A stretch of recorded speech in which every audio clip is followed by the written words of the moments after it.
Hello, everyone, and welcome to our GAAPP Academy today. We're so glad that you're here. I have a wonderful friend here with me today to share some information with you. And I'm going to ask her if she will go ahead and begin to share her screen because there are a couple of slides that we need to do as we are doing a little housekeeping today. And as that comes up, I just wanted to mention to everyone, we will be taking questions from the audience today through the chat. So if you have questions for Fanny, if you will put them into the chat and I will read them aloud to her at the end.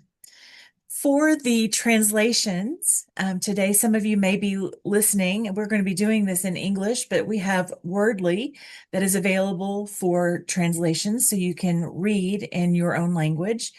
Just click on the link in the chat. It should come up as the Wordly app. And then you will select your preferred language and you can follow along on the side of your screen. If the transcription begins to lag, you may need to close it and reopen it. But for more assistance, if you're having other difficulties with it, please give us a message via the chat and we'll be glad to help you with that as well. So getting started this morning, I'm Stephanie Williams with GAAPP, and I am here today with Fanny Sentenac, and she is an expert patient in atopic dermatitis. She's been living with severe atopic dermatitis since her birth. Unfortunately, she got the whole atopic dermatitis package, severe eczema, asthma, allergic conjunctivitis, rhinitis. She got the whole package. And this condition has been very challenging, but it has also offered her strong expertise on the subject and some encounters that have changed her life for the better. She is now strongly committed as an AD patient advocate, and she is a content creator for, and I'm going to say this probably incorrectly, Fanny, and I apologize, Dans Ma Peau le blog, and cooperates on a regular basis with healthcare professionals to raise awareness on the patient journey with atopic dermatitis and how they can handle their own part of the journey. Her dual role as a patient advocate and communications professional gives her a relevant perspective on how to engage a community on social networks in an ethical and sustainable way for patient advocate organizations. As an author, speaker, and communication professional, she is involved in many projects around atopic dermatitis around the world. She also has experience engaging audiences in a fun, surprising way, which I will let her share with you shortly. And with that, I will turn it over to Fanny. Hi everyone, hi GAAPP community. Thank you so much for this opportunity. I'm very glad to have the chance to share with you some best practice on how to improve your skills when presenting and when pitching your project or the presentation of your organization. What an introduction, Stephanie. Thank you so much. Maybe you spoil a little bit what I wanted to do, but that's fine. We'll have fun anyway. So, I want to begin today's webinar by asking you all a question that I hope you can answer in the chat. Here are some everyday objects. I use all of them to do one thing, one function. What do you think it is? You can see there are some knittings, needles, jeans with some rivets, like towels, a brush, a hairbrush, and some credit cards. I use all of these objects for one function. What was it? If you have an idea, don't hesitate to share in the chat. Do we have any suggestion yet?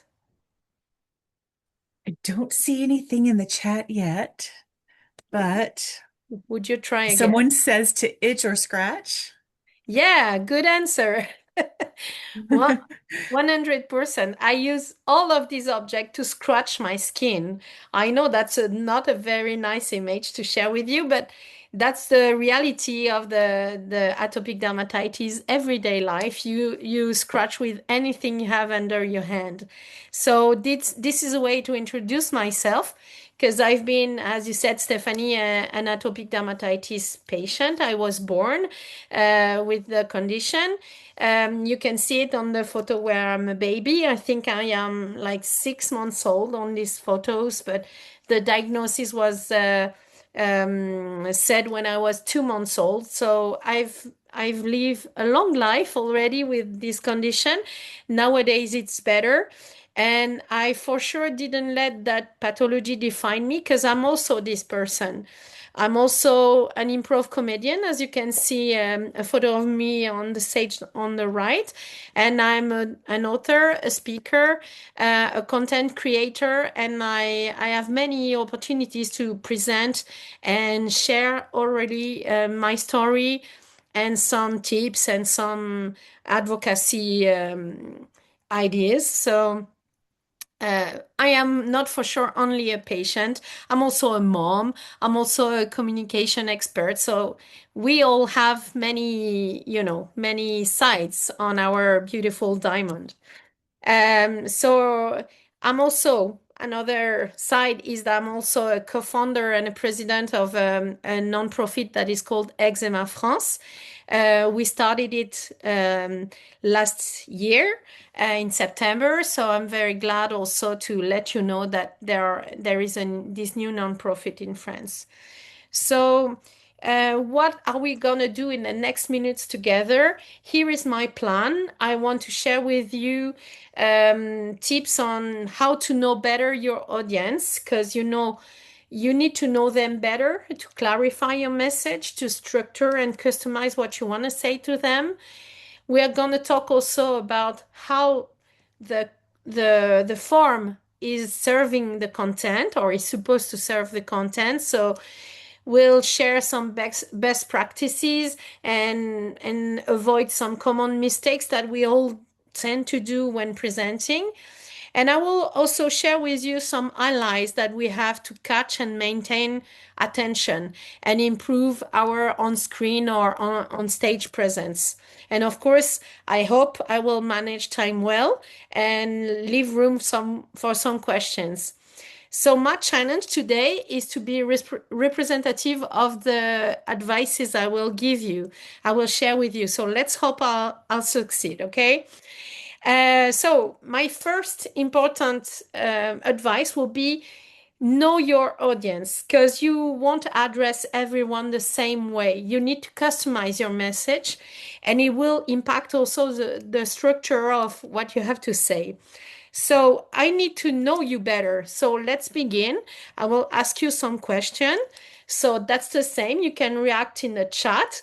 We're going to play to a game that is called Have I Ever? And my question is, have you ever attended a webinar, opened Zoom and muted yourself and mentally disappeared because you were so bored? Or have you attend like a live presentation and do something else on your computer? So be honest, say yes or no in the chat and let me know how many of us already did that. Oh, Fanny, I see so many people already saying yes, guilty, sure. So many Yes, people. let's be honest, we all do. We all want to learn stuff. We all want to attend stuff, but most of the time it's very hard to focus. In average, we will lose focus in 7 minutes. So I guess that's really difficult to maintain attention for all of us. And I especially can say it because I got ADHD, so it's even harder for the one of my kind. So we need to be, like catch all the time. I also wanted to know, so we're gonna try a little poll live. So maybe you can have your phone and try to scan the QR code here. It will lead you to a poll that I will share on my screen because I wanted to ask you two questions. So I will change my screen, but you will have the QR code on the other screen. So here it is. So you can answer the question. What challenge you the most when you're presenting? Are you having difficulties managing stress and nerves?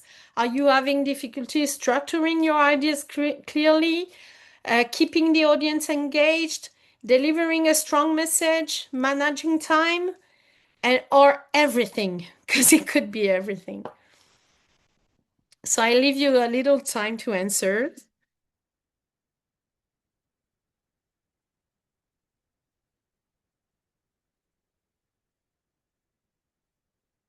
And you can see live the results appearing.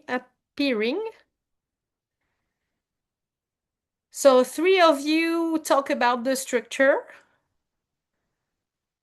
Okay. Two of you are having difficulties with everything. So I know that's challenging, even from for people who are at ease with this exercise. It's always a Mhm. challenge. And And in the chat, there are people that are making their notes in the chat. We have another vote for managing time yeah, effectively. that's for sure is my number one difficulty because I try to master my skills on all the other one, but this one is still difficult because when I'm passionate about the subject, it's always difficult to manage time. But we'll share some tips about that too. Okay, thank you very much. I'm gonna ask a second question so you can stay on the same poll. This is the second question. To you, what makes a presentation truly impactful? You can rank the answers. Like, what is to you the most important? Like a clear structure, a compelling story, a confident speaker, interaction with the audience, a strong message, authenticity. You can rank them, or if you don't have access to the poll, you can put in the chat what to you is the main important. The message, the interaction. Let us know.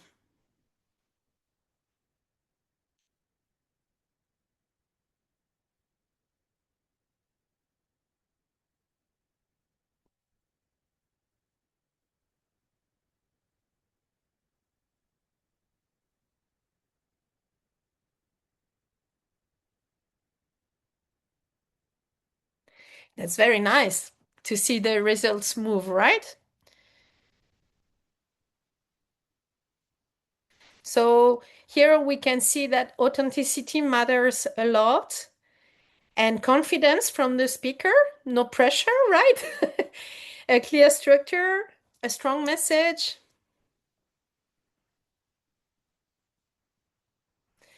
I can see the chat, but maybe there are some other answers in the chat. Yes, so in the chat, we have compelling story ranks Okay, at the top, authenticity from another viewer, and the interaction. okay. Those would be the tops. So we can already see from the different answer we are giving that we are not all sensitive to the same things when we are attending a presentation, whether it's online or live on stage. We don't have the same sensitivity and the same expectations. So that's for sure is a challenge for the speaker because we need to content all type of expectation, right? So I will go back to my presentation and I want to show you something. I prepared this poll, right there. And in case it didn't work, because sometimes it doesn't go as planned when you present, I had a plan B. And I will give you this first advice also when you try to do poll to know better your audience or whatever. If you try something and that you're afraid that it doesn't work, try it anyway, but prepare a plan B.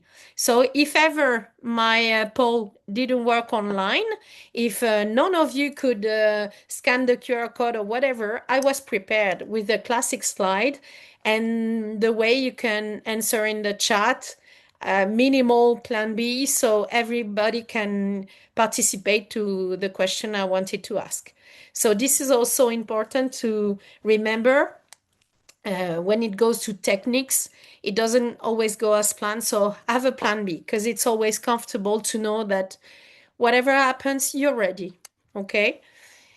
So why is it important to know who you are talking to? It's very important because in depending the answer, you will adapt your presentation. You will adapt your vocabulary. You will not talk the same to caregivers than to patients. You will not talk the same to French. I'm French, so I will not talk the same to French people than to international audience. So we need to adapt, right? So we can adapt our vocabulary. Knowing better our audience expectation will help us like reach them easier. We can also adjust our enthusiasm depending of the audience we have in front. When you are presenting during a crisis or in a key moment, you cannot have the same enthusiasm than when it's a more and serious matter. So you need to adjust everything. And the more you know your audience, the more you're able to do that. You can also adapt your setup depending of the environment. For example, today I leave the background like it's my office. You can see my nice plant and everything. Maybe with some other audiences, I will blur it, and we'll talk about that later. But depending of my audience, I will choose and adapt. Okay, and the things you will adapt the most is going to be your message, of course. You're not you can talk about the same thing, but not addressing exactly the same message. So our job as speakers is always to make it easier for our audience to listen to us. We need to make it the simpler we can. Simplest. Well, forgive my French sometimes. So yeah, our job is to make it easier. We have to be in their shoes. We need to know what they want to hear, what they want to know today from us. It's very important. And if you have no ideas, please ask question as I did in the beginning, because you need to know. And you also need to have in mind that whatever audience is in front of you, they will not react the same. As we saw in the poll, we are not listening and learning, and we are not sensitive um, to the same things. Uh, in the pitching theory, they talk about three profiles: people that are visuals, people that are more auditory, and people that are kinesthetic. We are all of them, okay? But we tend to have a preference when we attend a presentation. Some people will need photos or diagrams or videos to connect, to feel emotion, to comprehend some more complex data. They need more image than text. Some of us will be very sensitive to the sound quality, to the voice, to the rhythm, to the storytelling, to the laugh of the speaker. And some of us will be more sensitive to the action, the interaction, the pulse, the experience, the emotions they feel during the presentation. So our job as speakers, knowing that in our audience we have all of these three profiles, is to do a nice mix in our content to satisfy all these profiles, right? So what do you think is your profile? Are you more visual? And so you can put V in the chat. Do you think you're more sensitive to sound, voice, rhythm, and then you will be auditory? Or you will be more kinesthetic, more sensitive to experience or feelings you feel during the presentation? Let us know in the chat which one is yours. So far, Fanny, the V's are winning, the visuals are winning. Yeah, it is very, very important in the Hmm. presentations. And my preference, I think, will be kinesthetic. But if the speaker don't give any opportunity to connect or to interact, I will for sure go back to visual. I will wait for visuals. And if ever I attend a presentation where there is no text, where all the slides are the same, where the speaker is reading and never looking at us or never, for sure they will lose me at one point. Because again, I got ADHD, but even with an average person, that's the same. We cannot focus for long when we don't get satisfied with this, with our preference. Okay, so our job as speaker is to offer a mix of all of that, and that's what I'm trying to do since the beginning. I'm giving a clear plan for the one that need text. I'm giving some image for the visuals. I'm trying to change the rhythm for the one that are more auditory. And I try to create connection with you. Even if I tend to speak alone with Stephanie, I still have through the chat your feedbacks, and it helps me create experience with you, right? So my next point will be, once you know your audience, once you know who you're talking to, you can begin to work on your message, okay? And let me tell you something this tip is the only one you should remember from the 15 minutes we're gonna spend together. This is the most important. Your message should contain in one clear sentence.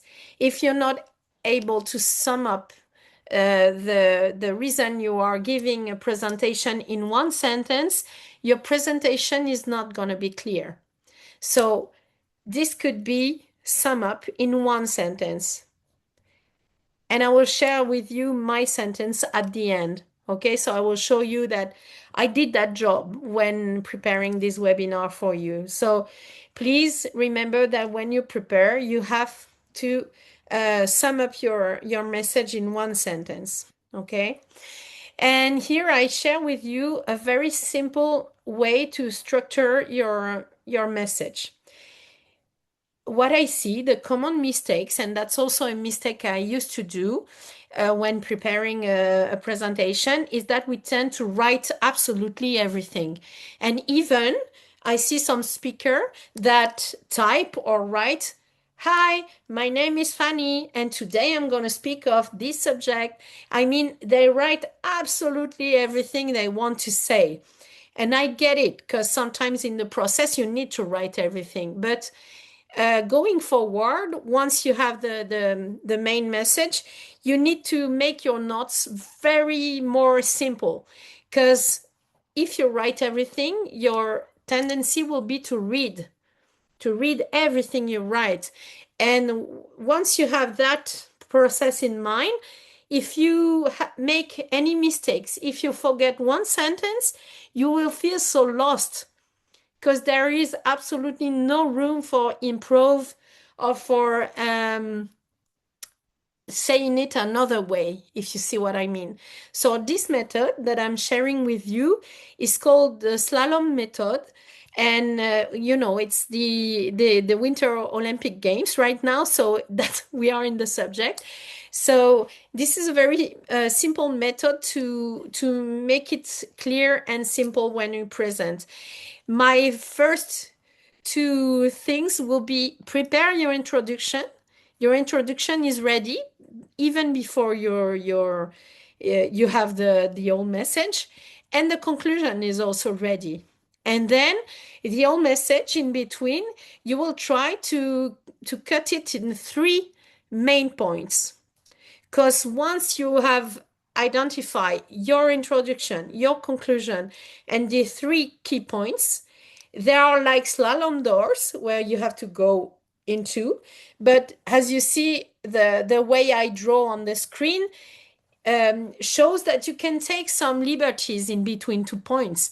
As long as you go to the key points, you can sometimes answer a question or say it another way or insert a personal story, whatever. But you have to go back to your key points. And in your mind, those things, the introduction and the main key points and the conclusion, you know them by heart. And this is the things you might know by heart. Like this is the things you are rehearsing, and this is what you have in mind, because this you won't forget. And if ever you lose yourself in speaking of something else, at one point you will be like, okay, where was I?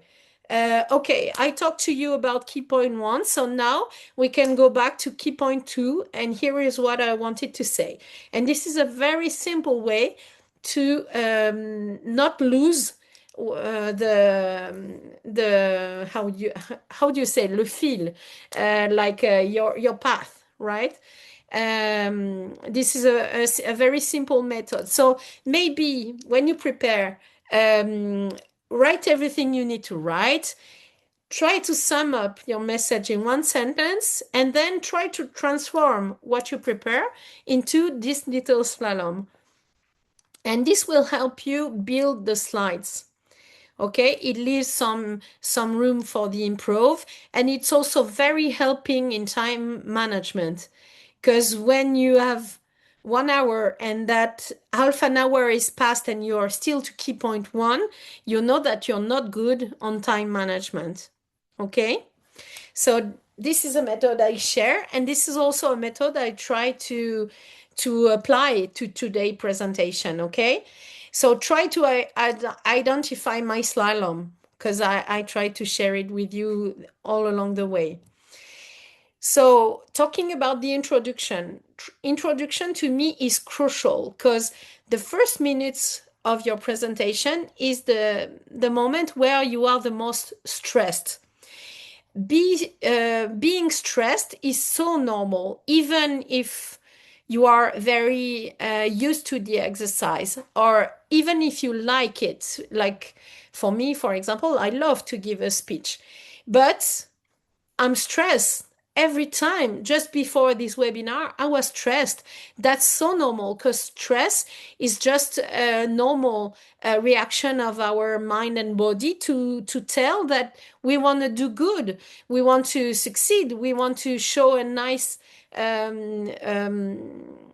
we want to give a nice presentation, and we want our message to reach their targets. So for sure we are stressed, and that's so normal. So the introduction is very important to be prepared in advance, because those first minutes are the worst. That's the moment where there is the highest level of stress. So if you know exactly what you're going to do in the first minutes, it's very reassuring. And that's what I did today. I chose how to introduce myself, and it was easy for me to start, because I know exactly how to start. And please avoid to use the classical, hey, I'm Fanny and I'm going to talk about that. Even if you say it at one point, please don't let it be the first thing you say to your audience, because we hear it all the time, and you can really try it another way to catch attention. You can choose to begin with an important figure, with some impressive statistic regarding the pathology you're advocating for. You can share problems. You can share a catchphrase. You can share a question. You can also share a story, like, hey, everybody. Okay, so imagine yourself feeling like you're on fire, feeling like you're just bathed into a volcano. This is the way I feel when I have an eczema crisis. So I'm telling my personal story, but in a different way, okay? And you can also create a surprise. There are some flying attendants in the planes that are very funny, because we all listen to the security speech, like the exit are here in the front, in the back, blah blah blah. And some of them are very surprising, because they say it differently, they begin it differently, and that's very catchy. So introduction is for sure a nice start. So you need to prepare it. For me, that's crucial. And also, as I said in the slalom, the conclusion is also very important. And you need to know it before the end. You need to know it even before you begin. because that's the landing point. That's exactly that's how you're gonna feel satisfied with your speech, because you're gonna, if you follow the slalom method, you know how to start, you go through your key points, and you know exactly how to land. And that's very comfortable because you feel like, "Whew, that's it, I made it." And I will please ask you to try to avoid, "That's it, I'm done, thank you, et voilà" in French. So here is the opportunity to go back to your key takeaway, to a strong sentence, to the next step you want people you're talking to engage. It could be a this word is hard for me. Quotation to inspire. This is really a moment where you can leave a good impression, because people remember the end the most. And even if you didn't manage your time very well and you need to go fast on some key points, you know how to land with that because you already know the ending. So this is a good advice that since I've learned it, I practice it, and this is so comfortable. So please try it for your next presentations. Then we go to our second key point, which is we've seen how to know better our audience and how to customize our message and structure it. And now we are entering the part where I want to talk about the form, the slides, and the way we share visual presentation is also very important. And it should serve the content. And most of the time, what I see is that the slides are not helping at all the content and the message. And I wanted to share with you some good practices regarding this. So first, concerning the slides, my advice will be, please keep it simple. Don't do complex animation. Don't do complex slides. Don't try to make it very fancy or very heavy. And please don't write everything you need to say on your slides.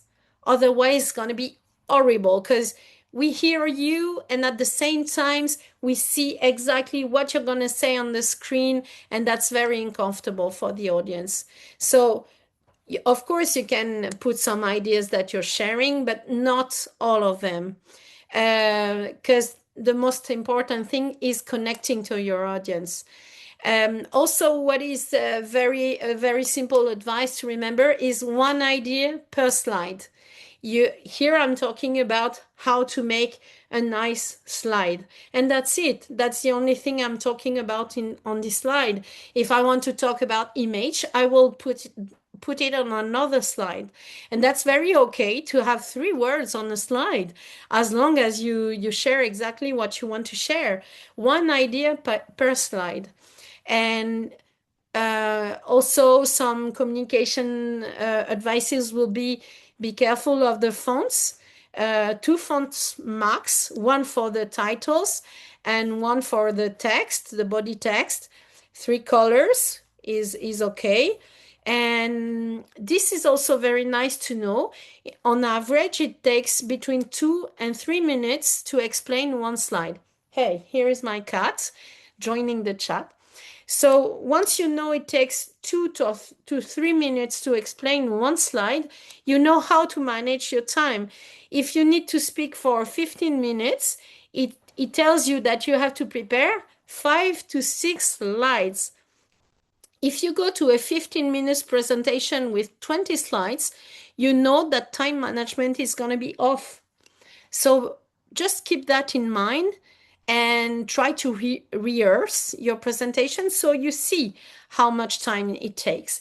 In this presentation, for example, I know that some slides take me really 3 minutes and some other slides take me 10 seconds.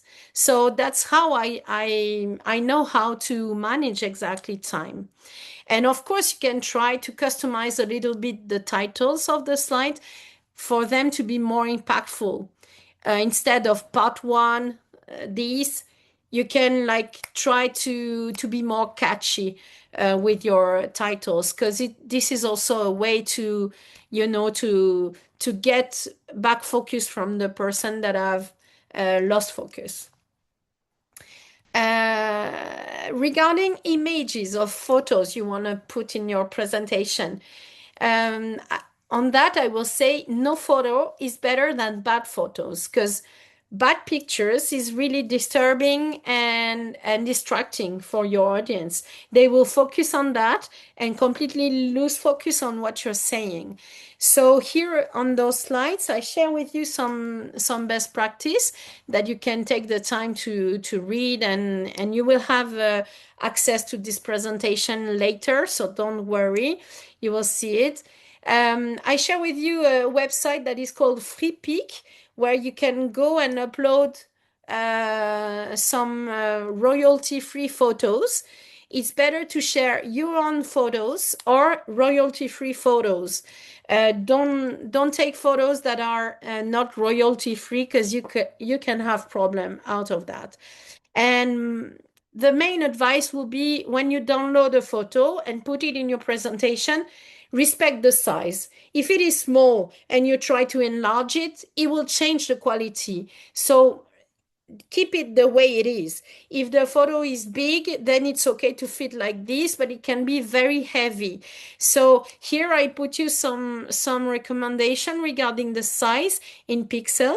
If you don't know at all how it works, when you have the picture on your computer, you can click right and ask for the size of the photo. You can have it in pixel, or you can have the weight in I don't know exactly, in France that's KO or MO. I think that in America that's KB or MB, but you will have your own. You can find them online, but the weight is not that important. The more important is the dimension in pixel. Here you have some how do you say, some data on what to know regarding the size. But remember that don't change the size. If it's big and you make it smaller, that's okay. But if it's small and you want to make it bigger, usually it doesn't work. So just be careful, and remember that the way it shows on your computer is gonna be different from the way it shows on live, for example, when you're on a stage and that it's projecting, because it goes through the projector, the machine, and it can change also the quality. So use these. And I also wanted to tell you that you don't need to put image or photo on every slide, because the weight of the final document really matters on the fluidity. It will flows better if it doesn't have photo on every slides. And if you need to send it by email and that your presentation is heavy, I share with you a website that is called I Love PDF, where you can download your presentation in PDF and compress it to make it lighter, so you can send it by mail. So I hope this can help you regarding the techniques, but the quality of the photos really matters, because if they are not good, it's too distracting. So we are arriving to our third key point, on how can we catch and maintain attention all along the way, because it's quite difficult for sure. For sure. See, I did it again, like our president, see? So guess who is the best attention catcher? Maybe I spoiled it, but guess who is your main ally when you want to catch attention? Can you say it in the chat? What you think is the best way to catch attention? Can you share with me in the chat?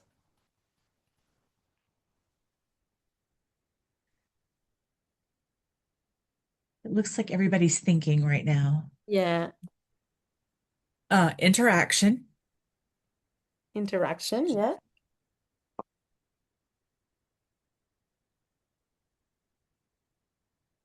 humor, Humor.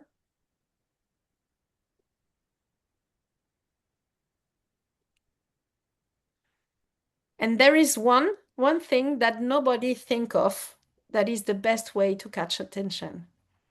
Personal connection, using lived experience as an example. Um, let's see, giving an icebreaker and always making the presentation interactive. And if I say to you, this one I lie in attention that I think of is really frightening for most of you. Does it help? Humor, connection, tell a story, silence. Yes, silence. Silence is your best ally, but we forget it because we are so afraid of it. I don't know how it is in other country, but for example, French people hate silence. They are talkative all the time. We are so afraid of silence because we all have bad experience at school or wherever where silence was awkward, was cringe, because it was a moment where we didn't know the answer. Silence is associated to, I don't know what I have to say, but silence can be a really good ally when you choose the silence, when you choose when to put the silence. If I, for example, I choose a sentence that I want to say, and then I shut up for 2 or 3 seconds after, this sentence will stay. For example, chosen silence are so powerful. This for sure will grab attention for everyone that lost focus. And it's way better than all the distracting noises or gesture we tend to do. Like, for example, so, so, or in French, it's going to be donc, and this is normal noises that we do instead of just silence ourselves. And gesture will be like touching hair or playing with the jewel, or for men, it's going to be put your hand in the pocket or play with your shirt or whatever. And some, those I call them distracting because if you choose silence at some points, it will be way more helpful than those gestures to catch attention back. Because it leaves room for reflection. It also allows the audience to hear resonate the last sentence you said. And when we are talking about lived experience, um, as we have with our pathologies and everything, some sentences are very strong, some lived experience are very meaningful. And if we don't leave any silence behind, that's a waste. So if I tell you eczema took me to hell and back, and then shut up for 3 seconds, the sentence will be stronger. So silence can be really helpful when it's chosen, and that's a real difference from the silence we all afraid of.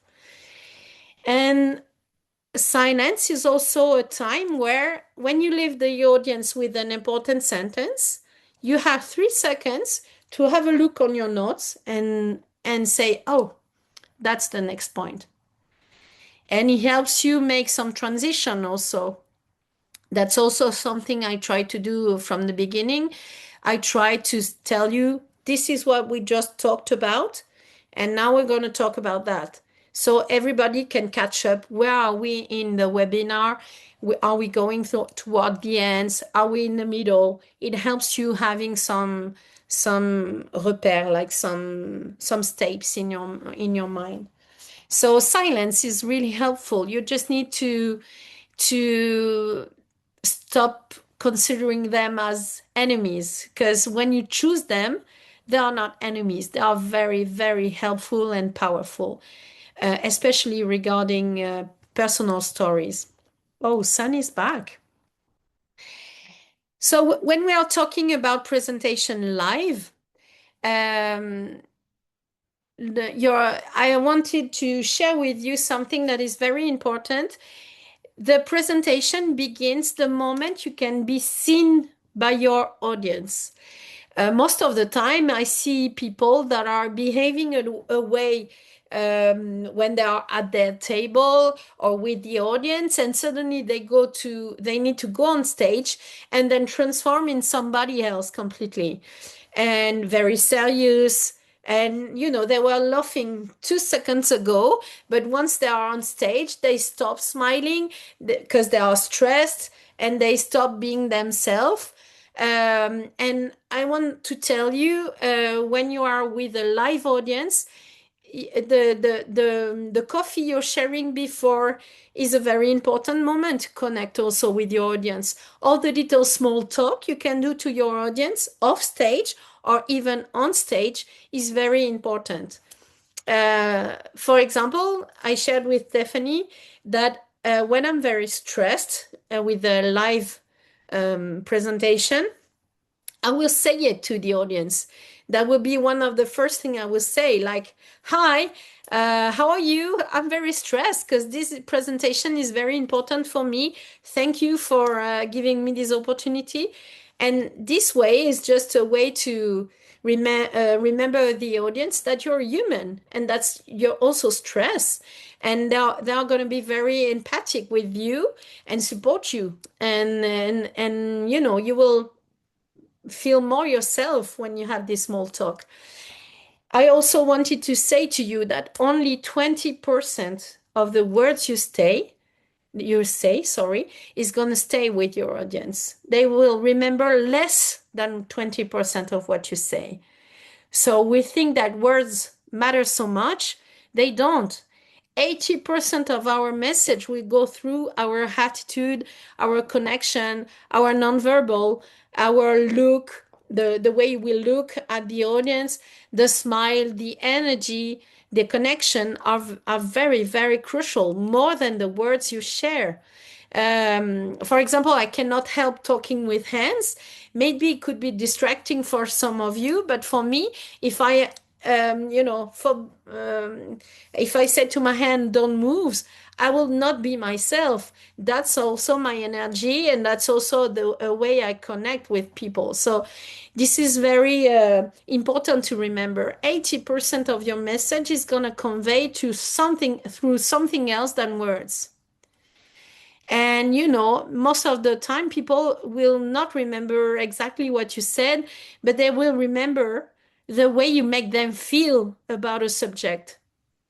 And when we are talking about awareness or advocacy or education in the health field, this is so important, the way you make people feel. And when we share an important story, sometimes it can be dramatic news, sometimes it can be some very serious information. But people will remember how you make them feel about that.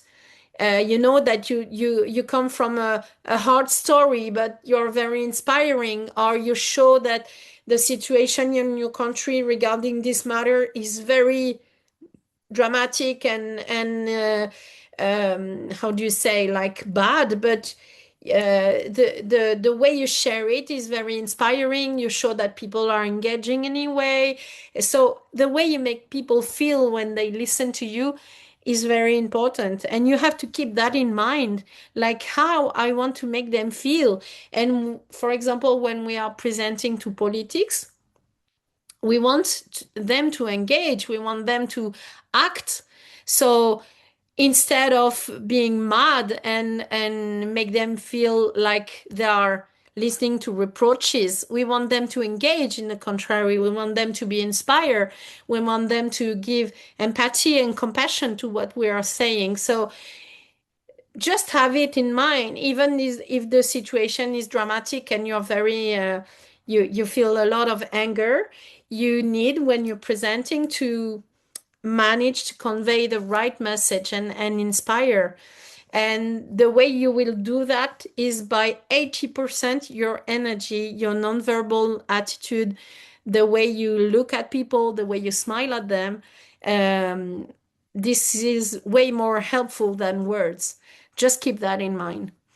And when we are talking about online presentation, that's a little bit different.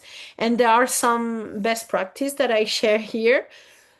One is going to be about the background image. You should choose your background wisely. It can be neutral, like a white wall, or it can be like mine, like natural, and I try to make it pretty with the plant. And please choose not to make it messy. For example, my office is very messy over here, and I'm not gonna choose this background for you because it's gonna be so distracting, right? So I will choose a background that is less distracting for you. And if you don't have any neutral wall or background that is okay, just know that you can blur it. There are functions in the when you go to the video here, you can choose to change your background. Like here, I choose to blur it. Okay, and so this make it more natural. Or you can choose a fake one. You can choose different image also in the parameter uh, of the video in the Zoom or in Teams or whatever um, tool you're using.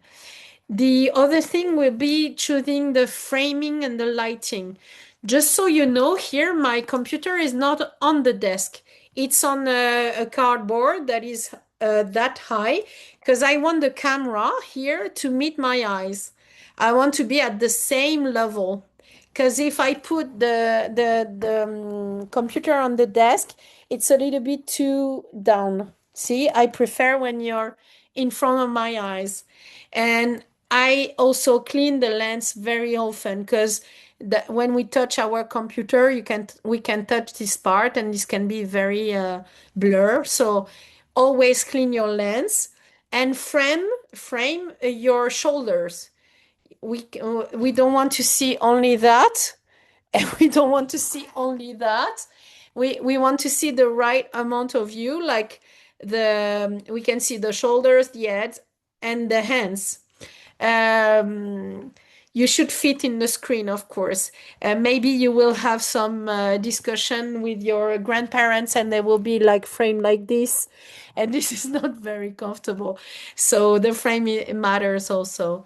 Regarding technique, you know that for an online presentation, you need a stable Wi-Fi and you need to plug in your computer. Well, you will check all these tips. You need also your sound to be well. And if you're afraid of the microphone of your computer, the tip is gonna be to have a headset like this with a wire, not the Bluetooth one because they are less stable, but have a wire audio set so you have a plan B. Plan B is always important. And please isolate yourself. Stop notification. For example, my teenager is gonna come home very soon, so there is a post-it on my door like, shh, no noise. I'm having a webinar online. So he knows. Everybody knows. The problematic matter can be the dog, but the dog is napping, so we're good. So these will be my advices for online presentations. And last, but you said it, this is so important. You said it in the chat. You need to humanize your content. Remember that in the end, you're just a human talking to other human, and you want to share a message that is so important. So don't hesitate to put in your presentation some personal stories, some concrete examples, some mistakes that you made and turned into lessons. And you should, as patients, show vulnerability. You can show vulnerability and suffering, but please try to not victimize because it will cut the message. It will not give the message you want to give. The way to ask for empathy will be more to show vulnerability and to to connect than to victimize. And mistakes are okay. Small talk is okay because we are just human in the end. If ever I have a problem here, I will tell you, like, oh, sorry, I have this problem. And that's okay. We are just human. We are not robots. Don't fo We are so afraid of AI replacing us. That's the way we are not going to be replaced. We are human. We do mistakes. We give small talks, and we can use humor. Humor is such a strong way, and someone said it in the chat. Humor is such a strong, strong way to connect to other human. You can really talk about something serious, but not take it too seriously. That's also something that I try to do in this webinar when I ask you how I use this everyday object to scratch my skin. That's an unserious way to talk about a serious matter. So humor can be very helpful, and if you manage to, give some humor at some point, that's really good. And I would say don't unpitch yourself just because you're talking to an important audience. And rehearse to manage time. And remember that even if it's a large audience, you still need to talk like you're talking to one person because it gives the conversational tone you will need. So to end up this presentation, I will ask you if you remember my slalom, if you saw it. Do you remember my intro? What I did? It was a question. I asked you what do I do with this object? It was a question. My first key point was know better your audience so you can customize your message. My second key point was the form, your slides should serve the content. And my third key point was grabbing attention. For grabbing and maintain attention, you have summarize, you have silence, you have human content and everything. And now I will share with you my conclusion. I prepare a sentence like this. Instead of saying et voilà, I prepared this conclusion. To me, great presenters is not a talent that you have at birth. That's something that you build when you're searching for clarity, intention, and presence and practice. So every time you speak is an opportunity to influence, to inspire, and to create a change. So this in green will be the sentence to sum up this whole webinar. Don't try to be perfect. Don't try to control. Aim to be clear. You know your story, you know your audience, you know what you want to say. So the more you prepare this connection, the more you're going to be present and able to make an impact.